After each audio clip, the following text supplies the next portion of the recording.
हमारी आत्मा का जो मूल स्वभाव है वो सच्चित आनंद है।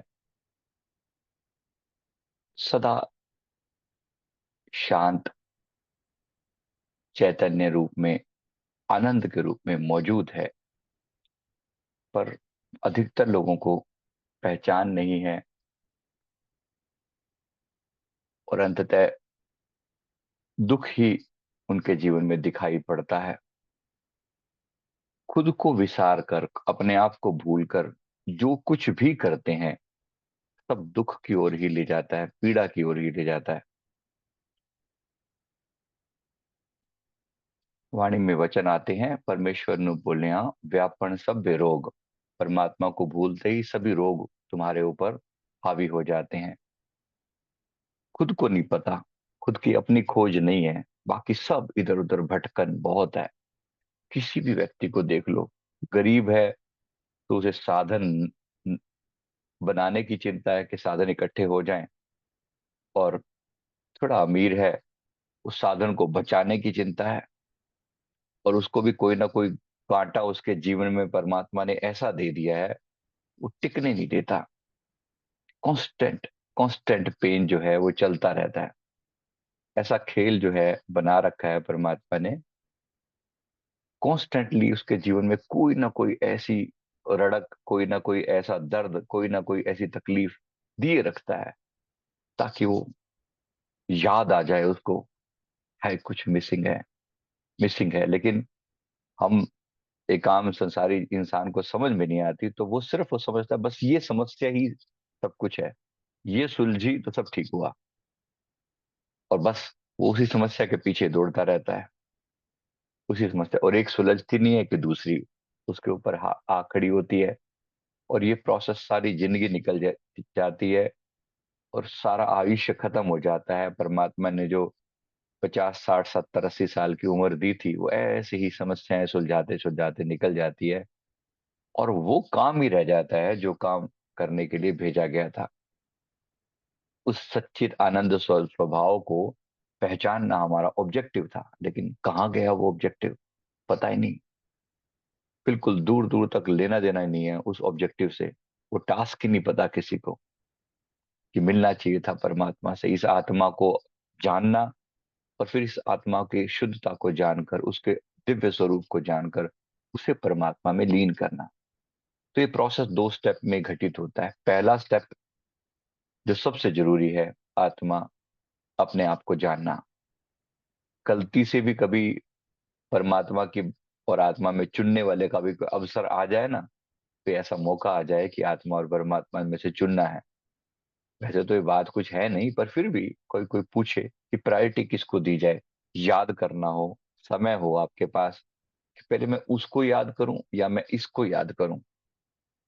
कभी कभी मन में आता होगा ये वाला भाव भी कि किसे याद किया जाए। तो पहले आत्मा को ही याद किया जाए। समझ नहीं आती, इसके बिना नहीं पल्ले पड़ेगी उसकी। पहला बोध जरूरी है कि मैं हूं क्या। सबसे पहले तो ये देह भाव खत्म करो, ये देह भाव खत्म करो जितना हो सके। इस देह भाव से मुक्ति की, मैं शरीर हूं, मैं शरीर हूं, शरीर हूं। हम हिप्नोटाइज हो गए हैं इस बात से, कह कह के हिप्नोटाइज हो गए हैं। मैं शरीर हूं, मैं शरीर हूं, मैं शरीर हूं, बार बार बार बार कह कह के मैं शरीर हूं, शरीर हूं, शरीर हूं करते करते शरीर ही होकर रह गए हैं। इससे छुटकारा पाया जाए, इस देह भाव से।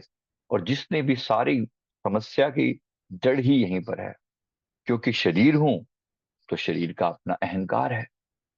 अब शरीर हूं तो गोरा हूं, काला हूं, मोटा हूं, पतला हूं, अमीर हूं, गरीब हूं, सब शरीर से जुड़ी हुई बातें हो ना। अगर मान लो मैं ये कहता कि मैं निराकार हूं, मेरा तो कोई आकार ही नहीं, ना मेरी कोई एज है, क्योंकि निराकार की क्या एज। अगर मैं शून्यता की बात करूं तो शून्यता की तो कोई एज नहीं है। वास्तविक मेरा स्वरूप तो निराकार है ना। उसका कोई आकार नहीं, उसका कोई रंग नहीं, उसका कोई रूप नहीं, उसकी कोई एज नहीं। वो सदा से था, वो सदा है, और वो सदा रहेगा। ये हमारी आत्मा का स्वभाव है। अगर उस स्वभाव में हम बन पाए, हम पहुंच पाए, तो बस सारा खेल बिल्कुल बदल जाएगा। लेकिन वो सच छुप गया और उसके ऊपर झूठ का ये आवरण पड़ गया शरीर। और फिर लोग इसी शरीर को पकड़ कर बैठ गए, और ऐसा पकड़ा है, ऐसा पकड़ा है कि पूछो मत।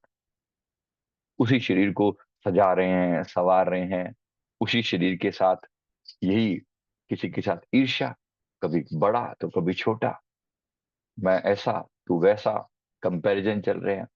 इसी शरीर को सुखी करने के लिए तरह तरह के उपाय चल रहे हैं। और शरीर के अंदर एक और चीज जो है वो है मन।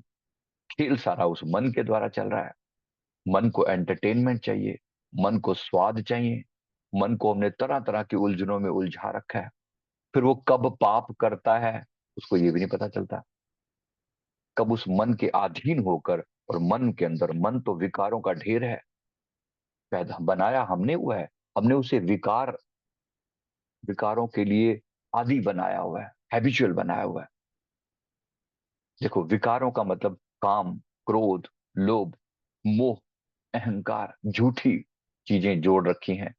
कोई आकर आपके बारे में दो लाइनें बोल दे, बस जी आप तो आप हैं, आप जैसा क्या, आपका चेहरा ऐसा, आपके गुण ऐसे, आपकी फलानी क्वालिटी ऐसी वैसी, और हम हैं पूछो मत, ऐसे हो जाएंगे बस।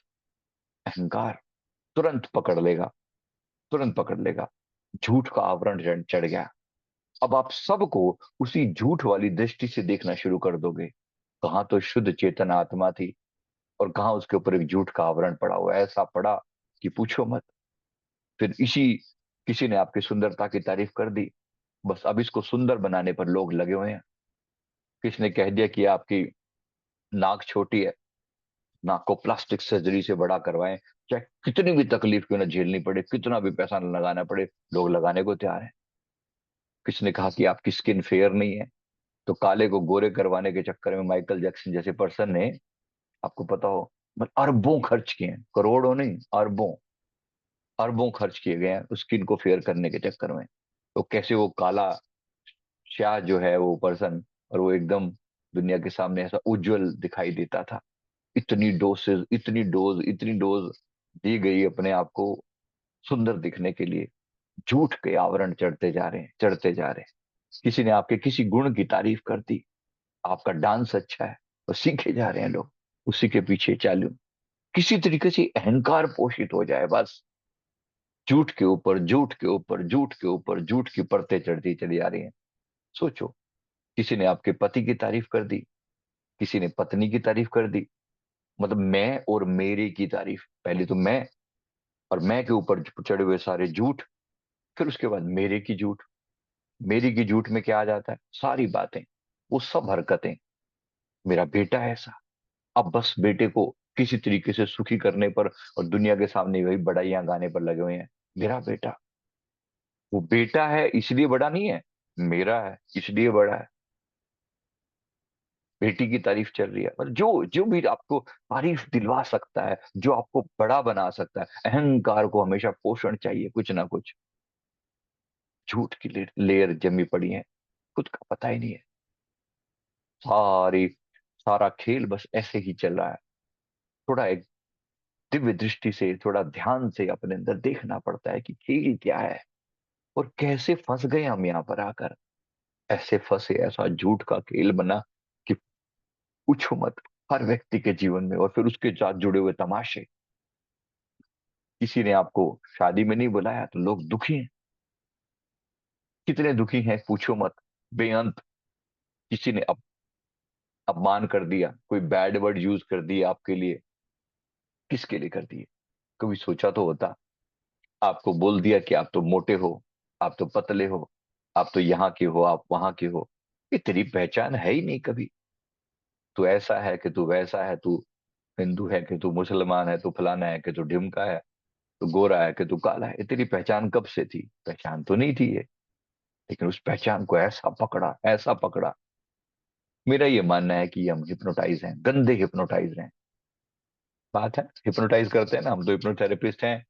तो किसी व्यक्ति को अगर बार बार सम्मोहित करके कोई भी सजेशन दे दी जाए, थोड़े समय में उसको पकड़ लेता है। हमने, ये मुंबई क्लास की बात है, मुंबई में हम हिप्नोसिस का कोर्स करा रहे थे। रिसेप्टिव लोग होते हैं, जो लोग हमसे पहले से होते हैं, वो बहुत जल्दी जल्दी रिसीव कर लेते हैं। हिप्नोसिस में भी कुछ अवस्थाएं होती हैं जिसमें कभी कभी कुछ एक डीप हिप्नोसिस होता है। डीप में अगर कोई चला जाए तो उसको जो सजेशन दिए वो मान ले। तो एक बंदा उसमें हमने ट्राई देखा तो वो डीप हिप्नोसिस में चला गया। अब डीप हिप्नोसिस में उसको हमने सजेशन दे रहे हैं, जैसे ऐसे ही दिखाने के लिए लोगों को कि हिप्नोसिस की पावर क्या है। पर्पस यही था कि पावर दिखाई जाए। पावर क्या है? उसको मैंने बोल दिया कि तू तो बंदर है, बस बंदर वाली हरकतें करे, ऐसे इधर दौड़े उधर दौड़े, सबके सारे हॉल को सिर पे चढ़ा उठा लिया उसने। उसमें कोई 25-30 पार्टिसिपेंट रहे होंगे, और सबको कभी इसको जाके खो खो खो खो करे, उसके ऊपर बंदर वाली सारी हरकतें। है इंसान, बिल्कुल एक अच्छा सा संसारी इंसान, सही, सब सब कुछ ठीक ठाक है, लेकिन मन में सजेशन डालते ही बंदर मान लिया उसने अपने आप। मैं उसको कुछ और बोलता हूँ, कुछ और मान लेता। उस इसी तरह से किसी दूसरे व्यक्ति को एक बार सजेशन दिया था कि तेरे सामने जो ये पानी पड़ा है ना, शरबत है, और बहुत अच्छा है, जितना तू पी सके उतना मजा ले ले, बस। और वो हिप्नोटाइज होते ही उसके मन में जो डाला गया वो उसको स्वीकार कर लिया, पानी को शरबत समझ के पिए जा रहा है। बस, अरे आपको नहीं पता, बड़ा महंगा है, मैं नहीं दूंगा, झूठा है सब कुछ। लेकिन झूठ को ऐसा सच माना कि पूछो मत। वो मान कर बैठ गया। हैरानी तो होगी, आपको हंसी भी आएगी, लेकिन बात यह है कि हमने कितना बड़ा झूठ हमने मान रखा है। कोई आपको कह दे तो, कोई आपको कह के कह दे, कोई झूठा भी बोल देना वो बुरा लगता है, लेकिन सच में झूठे नहीं है हम, गंदे वाले झूठे हैं। गंदे वाले झूठे हैं, ऐसा झूठ का पर्दा पड़ रखा है कि पूछो मत। सब झूठ पे झूठ चले जा रहे हैं, ऐसा देह भाव चढ़ा कि देह को बस मानकर, देह मानकर बैठ गए। देह मानकर बैठ गए। इस हिप्नोसिस को तोड़ना है। मैं शरीर हूं, मैं शरीर हूं, मैं शरीर हूं, मैं शरीर हूं, मैं शरीर हूं, शरीर हूं, मैं शरीर हूं, मैं सुंदर हूं, मैं काला हूं, मैं गोरा हूं, मैं फलाना हूं, मैं ढिमका हूं, मैं मोटा हूं, मैं पतला हूं, मैं अमीर हूं, मैं गरीब हूं। सारे उसके ऊपर चढ़े हुए हिप्नोसिस है। हिटलर कहा करता था, झूठ को 100 बार दोहराओ तो सच हो जाती है वो बात। और बात सही है, ऐसे ही झूठ को सच मान लिया हमने। शरीर तो नहीं था, लेकिन मान लिया। अब आप किसी से पूछ लो, आप किसी किसे भूख लगी है? मुझे भूख लगी है। कौन गया था? मैं गया था। किसका बेटा है? मेरा बेटा है। किसका घर है? मेरा घर है। सब चीजें मेरे से जुड़ी हुई हैं, और जो चीज मेरे अहंकार को बढ़ाए, महान। और जो ना बढ़ाए, जो ना बढ़ाए, वो वो आपका दुश्मन हो गया। किसी ने आपको कुछ नेगेटिव बोल दिया तो वो आपका दुश्मन हो गया। तो बात को पूरी तरह समझना है। हिप्नोटाइज जो हो रखा है उसको डी हिप्नोटाइज करने की जरूरत है। उसको डी हिप्नोटाइज करने के लिए ही हमारे जो इष्ट हैं, गुरु हैं, वो हमें वो मंत्र पकड़ाते हैं। जब ये कह रहा है कि मैं शरीर हूं, मैं शरीर हूं, मैं शरीर हूं, मैं शरीर हूं, तो फिर वो ऐसा मंत्र देते हैं जो शरीर की काट करता है। वो कहता है शिवोहम शिवोहम शिवोहम, मैं शिव हूं, मैं शिव हूं, मैं शिव हूं। ये मंत्र ऐसे काम करते हैं। जैसे उस झूठ ने काम किया, देह भाव बढ़ाया, वैसे अब ये सच काम करेगा, देह भाव घटाएगा और आत्म भाव जगाएगा। एक हिप्नोटाइज हुए तो शरीर बन गए, दूसरी तरह हिप्नोटाइज हुए तो आत्मा की पहचान हो गई। इंपॉर्टेंट है, बात समझ में आ रही है? यस। तो ये हमारे होने का भाव। क्या गड़बड़ हुई है, उसे क्यों मंत्र काटते हैं, कैसे वो चीज काम करती है, आज ये बताने का था। तो इसीलिए वो मंत्र जरूरी है, बेहद जरूरी है। और फिर गुरु ने दिया हुआ है, गुरु ने उसके स्टैंप लगा दी है, अपनी पावर डाल दी है कि अब ये मंत्र काम करेगा। अब कुछ भी समझ में नहीं आया, शिवो हम, शिवो हम, शिवो हम, शिवो हम, इसलिए प्रैक्टिस करवानी पड़ती है। बार बार प्रैक्टिस करें, किसी तरीके से आपकी सांसों में, आपके प्राणों में रम जाए। और फिर रम गया तो ये आपके रियल, आपकी आत्मा को याद रह जाए। जब जब कोई बात होए तो देह भाव टूट जाए और आत्म भाव जाग जाए। पर जिसने अपने, फिर यहाँ पर शुरू होती है, उसने जहां में बड़ी बात कर ली, जिसने अपने आप से मुलाकात कर ली, मतलब अपने रियल स्वरूप को जान लिया। और रियल स्वरूप क्या है? कि मैं आत्मा हूं। और इतनी सी बात है। और कहते इतनी सी बात है बस। और ये इतनी सी बात नहीं पूरी होके दे रही, इतनी सी बात नहीं पूरी होके दे रही। कबीर साहब कहते हैं, पांव कोस पर गांव, मतलब एक कोस मात्र पर गांव है, चलते चलते युग गया। लाखों साल हो गए हैं, तेरे से एक यात्रा नहीं पूरी होके तेरी। अब अध्यात्म में हर इंसान करने तो यही निकला था, लेकिन कैसे कैसे आडंबरों में फंसे पड़े हैं लोगों को देखो। निकले तो सब इंसान यही करने के लिए थे। किसी भी धर्म को पकड़ लो, किसी भी पंथ को पकड़ लो, हर पंथ जो है ना अपने अलग अलग नौटंकियों में फंसा पड़ा है। किसी को असच की पहचान ही नहीं है। सब उसमें, हिंदुओं को देख लो तो कितने ही आडंबर रचे पड़े हैं। है सच उसमें, बहुत कुछ सच भी है, लेकिन सच को इतना छुपा दिया गया है, बाकी सब चीजें उजागर कर दी गए हैं।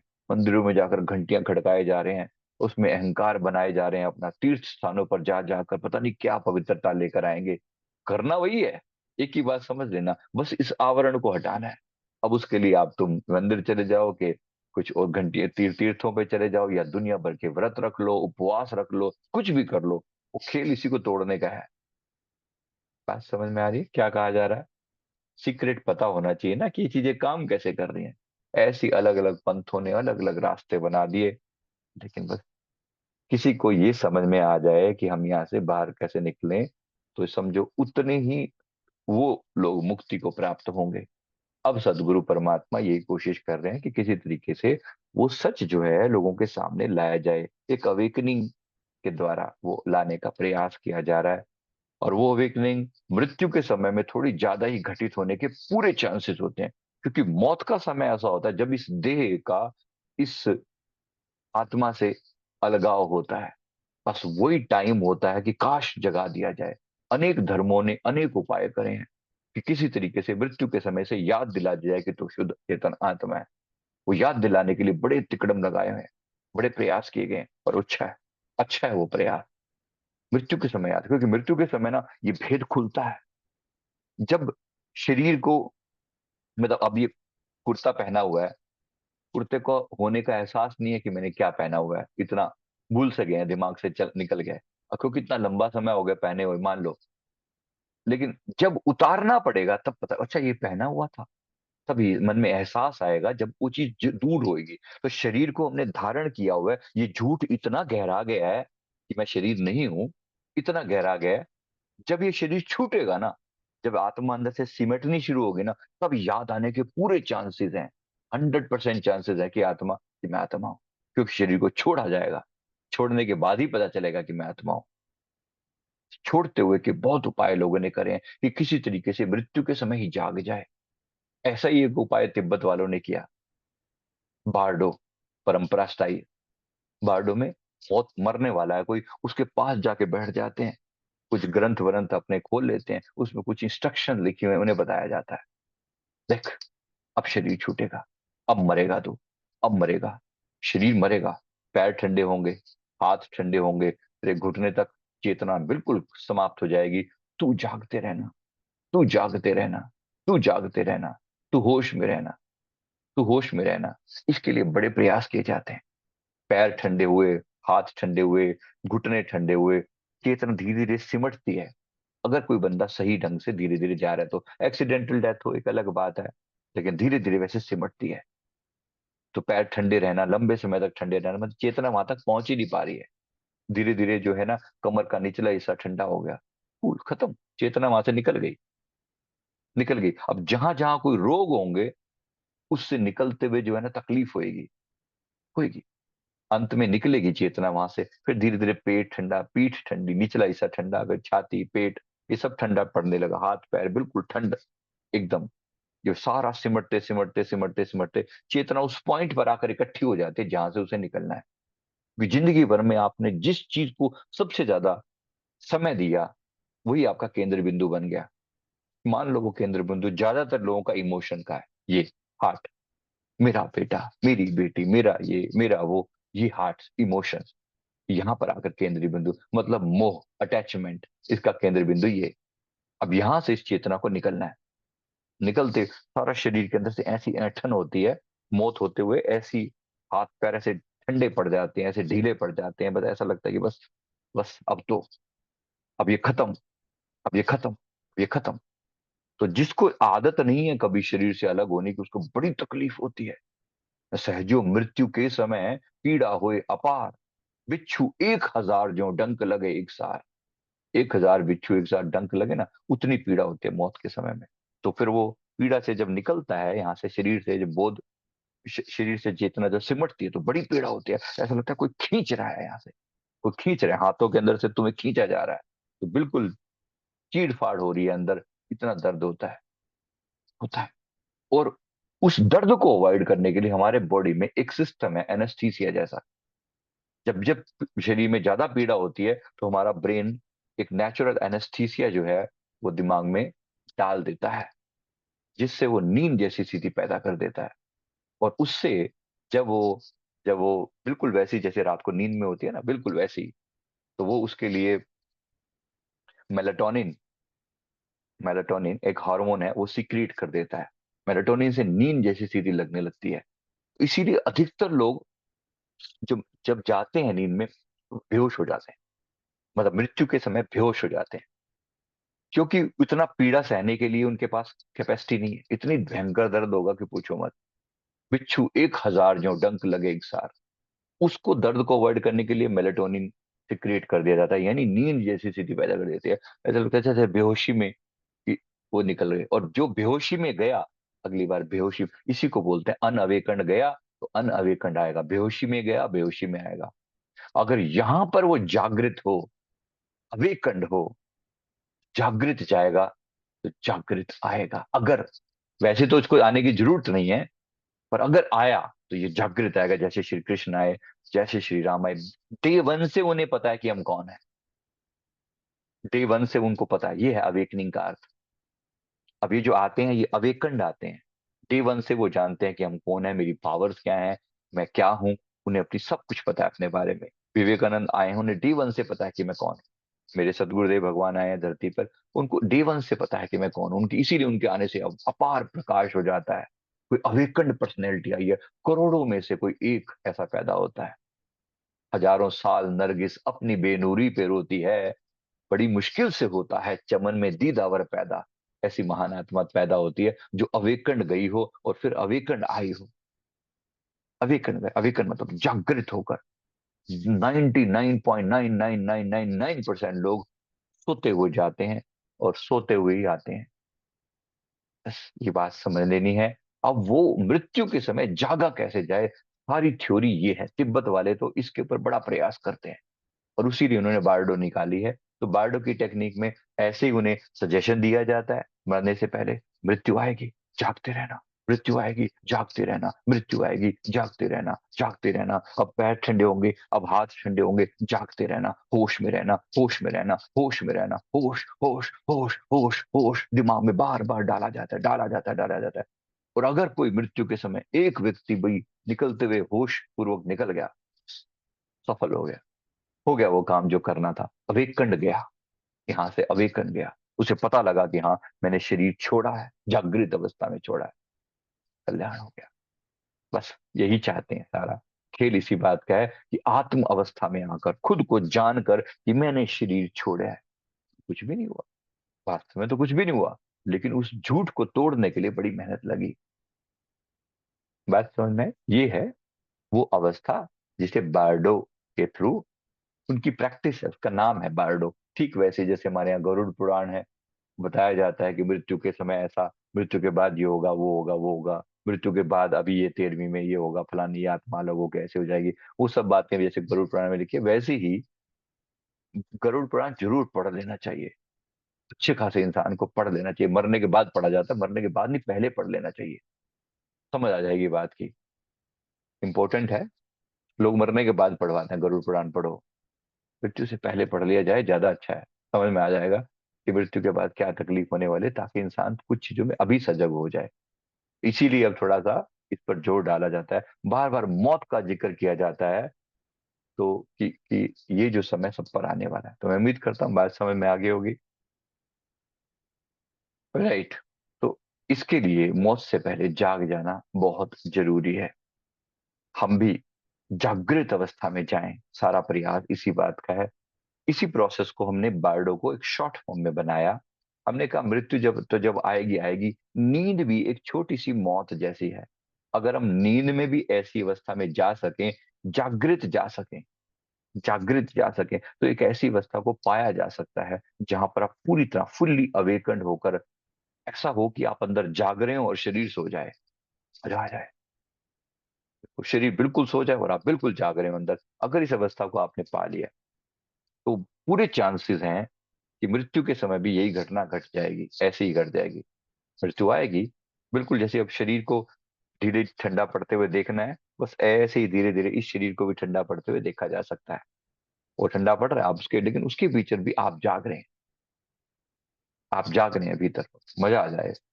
ये है प्रयास। उम्मीद करता हूँ बात समझ में आ गई होगी ये वाली। ये प्रयास जरूर किया जाना चाहिए।